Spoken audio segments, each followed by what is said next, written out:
दोस्तों नमस्कार, स्वागत है आप लोगों का आर्यन एजुकेशन यूट्यूब चैनल में।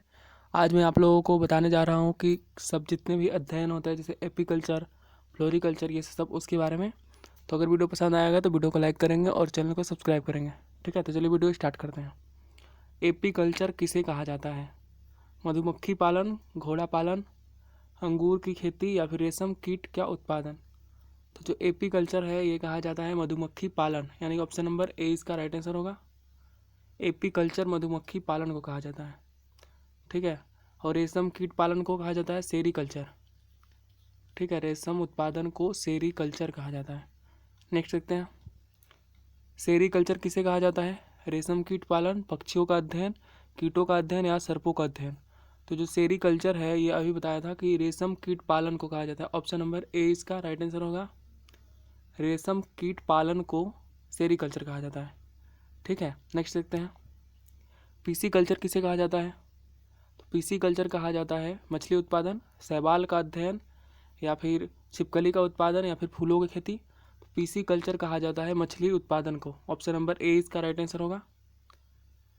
पीसी कल्चर कहा जाता है मछली उत्पाद को। नेक्स्ट देखते हैं, माइकोलॉजी किसे कहा जाता है? शैवालों का अध्ययन, कवकों का अध्ययन, कीटों का अध्ययन या फलों का अध्ययन।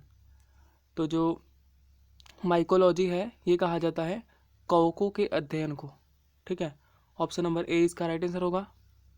नेक्स्ट देखते हैं, फाइटोलॉजी किसे कहा जाता है? मछली का उत्पाद या फिर शैवाल का अध्ययन या फिर छिपकली का अध्ययन, छिपकली का उत्पाद या फिर फूलों की खेती। तो जो फाइटोलॉजी है ये कहा जाता है शैवाल का उत्पाद को। ठीक है, शैवाल के उत्पाद को फाइटोलॉजी कहा जाता है। नेक्स्ट देखते हैं, एंथोलॉजी किसे कहा जाता है? पुष्पों का अध्ययन, पुष्पों का उत्पाद या फिर सब्जियों का उत्पाद या फिर कीटों का अध्ययन। तो जो एंथोलॉजी है ये कहा जाता है पुष्पों के अध्ययन को। ठीक है, पुष्पों के अध्ययन को कहा जाता है एंथोलॉजी।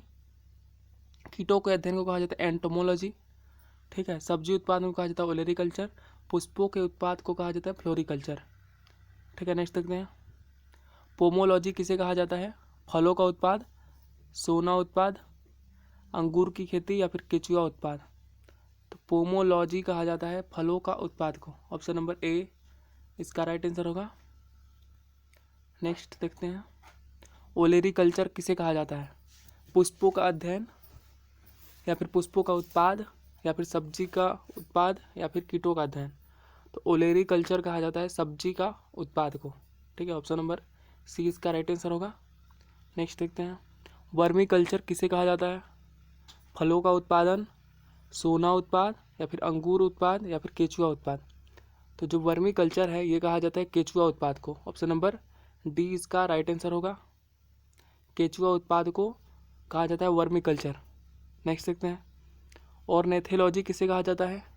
पक्षियों का अध्ययन, केला उत्पाद, अंगूर की खेती या फिर तरबूज का अध्ययन। तो ऑर्निथोलॉजी कहा जाता है, ऑर्निथोलॉजी कहा जाता है पक्षियों का अध्ययन को। ऑप्शन नंबर ए इसका राइट आंसर होगा। ठीक है, ऑर्निथोलॉजी किसे कहा जाता है? पक्षियों के अध्ययन को। अगर वीडियो पसंद आए तो वीडियो को लाइक करें और चैनल को सब्सक्राइब करें। ठीक है, नेक्स्ट देखते हैं, एक्वेथोलॉजी किसे कहा जाता है? मछली का अध्ययन, शैवाल का अध्ययन, छिपकली का उत्पाद या फिर फूल की खेती।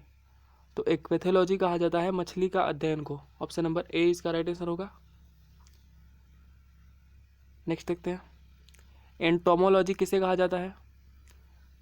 शैवाल का अध्ययन, कवकों का अध्ययन, कीटों का अध्ययन या फिर फलों का उत्पाद। तो एंटोमोलॉजी जो है ये कहा जाता है कीटों के अध्ययन को। ऑप्शन नंबर सी इसका राइट आंसर होगा। ठीक है, फलों के उत्पाद को भी मैंने बताया था कि पोमोलॉजी कहा जाता है फलों के उत्पाद को, और शैवालों के अध्ययन को फाइटोलॉजी कहा जाता है, और कवकों के अध्ययन को माइकोलॉजी कहा जाता है। ठीक है, नेक्स्ट देखते हैं, डेंड्रोलॉजी किसे कहा जाता है? जंगल का अध्ययन, फूलों का अध्ययन, फलों का अध्ययन या फिर वृक्ष या झाड़ियों का अध्ययन। तो डेंड्रोलॉजी कहा जाता है वृक्ष झाड़ियों का अध्ययन को। ठीक है, ऑप्शन नंबर डी इसका राइट आंसर होगा। वृक्ष और झाड़ियों के अध्ययन को डेंड्रोलॉजी कहा जाता है। और फूलों के अध्ययन को भी बताते हैं इक्वेथोलॉजी, फलों का अध्ययन को कहा जाता है इक्वेथोलॉजी। नेक्स्ट देखते हैं, ओफियोलॉजी किसे कहा जाता है? रेशम कीट पालन, पक्षियों का आरक्षण, कीटों का अध्ययन या फिर सर्पों का अध्ययन। तो ओफियोलॉजी कहा जाता है सर्पों का अध्ययन। ऑप्शन नंबर डी इसका राइट आंसर होगा। ओफियोलॉजी कहा जाता है सर्पों के अध्ययन को। रेशम कीट पालन अभी बताए थे। रेशम कीट पालन किसे कहा जाता है? सेरीकल्चर को। पक्षियों का अध्ययन ऑर्निथोलॉजी। कीटों का अध्ययन एंटोमोलॉजी। नेक्स्ट देखते हैं। सोरोलॉजी किसे कहा जाता है? छिपकली का अध्ययन, गेहूं की खेती, कछुआ का अध्ययन या फिर केचुआ का अध्ययन। तो सोरोलॉजी कहा जाता है छिपकली के अध्ययन को। ऑप्शन नंबर ए इसका राइट आंसर होगा। और केचुआ का अध्ययन को क्या बोला जाता है? वर्मी। केचुआ के उत्पादन को कहा जाता है वर्मी कल्चर। ठीक है, नेक्स्ट देखते हैं। हॉर्टिकल्चर किसे कहा जाता है? उद्यान विज्ञान, कीट विज्ञान या फिर खाद्य विज्ञान या फिर तत्व विज्ञान। तो हॉर्टिकल्चर कहा जाता है उद्यान विज्ञान को। ठीक है, ऑप्शन नंबर ए इसका राइट आंसर हो जाएगा। हॉर्टिकल्चर कहा जाता है उद्यान विज्ञान को। नेक्स्ट देखते हैं। फ्लोरिकल्चर किसे कहा जाता है? फूलों की खेती, अंगूर की खेती, केचुआ उत्पाद या फिर फल उद्यान। तो फ्लोरिकल्चर जो कहा जाता है फूलों की खेती को। ठीक है, फूलों की खेती को फ्लोरिकल्चर कहा जाता है। ऑप्शन नंबर ए इसका राइट आंसर होगा। और अंगूर की खेती को विटीकल्चर कहा जाता है, केचुआ उत्पादन को वर्मिकल्चर कहा जाता है, फल उद्यान को पोमोलॉजी कहा जाता है। ठीक है, नेक्स्ट देखते हैं। कॉस्मोलॉजी किसे कहा जाता है? वर्षा का अध्ययन, ब्रह्मांड का अध्ययन, प्रकृति का अध्ययन या फिर कीटों का अध्ययन। तो अभी बताए थे कि कॉस्मोलॉजी कहा जाता है ब्रह्मांड के अध्ययन को। ऑप्शन नंबर बी इसका राइट आंसर होगा। कॉस्मोलॉजी कहा जाता है ब्रह्मांड के अध्ययन को। नेक्स्ट देखते हैं। जियोलॉजी किसे कहा जाता है? भूगर्भ विज्ञान, फूलों की खेती, फलों का अध्ययन या फिर वृक्ष या झाड़ियों का अध्ययन। तो जियोलॉजी कहा जाता है भूगर्भ विज्ञान का अध्ययन को जियोलॉजी कहा जाता है। ठीक है, नेक्स्ट देखते हैं। होरोलॉजी किसे कहा जाता है? समय मापक, राशि अध्ययन, पानी का अध्ययन या फिर चित्र का अध्ययन। तो होरोलॉजी कहा जाता है समय मापक को कहा जाता है होरोलॉजी। और बस नेक्स्ट। न्यूरोलॉजी किसे कहा जाता है? नाड़ी व तंत्रियों का अध्ययन, हृदय का अध्ययन, खून का अध्ययन या फिर बालों का अध्ययन। तो न्यूरोलॉजी कहा जाता है नाड़ी व तंत्रियों का अध्ययन को। ठीक है, ऑप्शन नंबर ए इसका राइट आंसर है। नेक्स्ट। हिप्नोलॉजी किसे कहा जाता है? नींदों का अध्ययन, जानवरों का अध्ययन या फिर चंद्रमा का अध्ययन या नदियों का अध्ययन। तो हिप्नोलॉजी कहा जाता है नींदों का अध्ययन को। ऑप्शन नंबर ए इसका राइट आंसर होगा। नींदों के अध्ययन को हिप्नोलॉजी कहा जाता है। ये एसएससी में पिछली बार पूछा गया था, एसएससी सीएचएसएल में। ठीक है, हिप्नोलॉजी कहा जाता है नींदों के अध्ययन को। कॉकोलॉजी किसे कहा जाता है? शंख का अध्ययन, सीपी का अध्ययन, वंश का अध्ययन या फिर गैस का अध्ययन। तो कॉन्कोलॉजी कहा जाता है शंख के अध्ययन को। ऑप्शन नंबर ए इसका राइट आंसर होगा। कॉन्कोलॉजी कहा जाता है शंख के अध्ययन को। देख सकते हैं। एस्ट्रोलॉजी किसे कहा जाता है? नींद का अध्ययन, जानवर का अध्ययन, चंद्रमा का अध्ययन या नक्षत्र विज्ञान का अध्ययन। तो एस्ट्रोलॉजी कहा जाता है नक्षत्र विज्ञान का अध्ययन को। ऑप्शन नंबर डी इसका राइट आंसर होगा।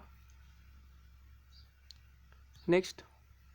जियोडेसी किसे कहा जाता है? भूगणित विज्ञान का अध्ययन, राशि का अध्ययन, पानी का अध्ययन या फिर चित्र का अध्ययन। तो जो जियोडेसी है ये कहा जाता है भूगणित विज्ञान का अध्ययन, भूगणित ज्ञान का अध्ययन। ठीक है, ऑप्शन नंबर ए इसका राइट आंसर होगा। जियोडेसी कहा जाता है भूगणित ज्ञान का अध्ययन को। ऑप्शन नंबर ए इसका राइट आंसर है। नेक्स्ट। विटामिन की खोज किसने किया था? फ्रैंक, मैकुलन, होलकट या हॉपकिंस। विटामिन की खोज किसने किया था? तो विटामिन की खोज किया था फंक ने। ये फ्रैंक टाइप हो गया, फंक होगा। ऑप्शन नंबर ए इसका राइट आंसर है।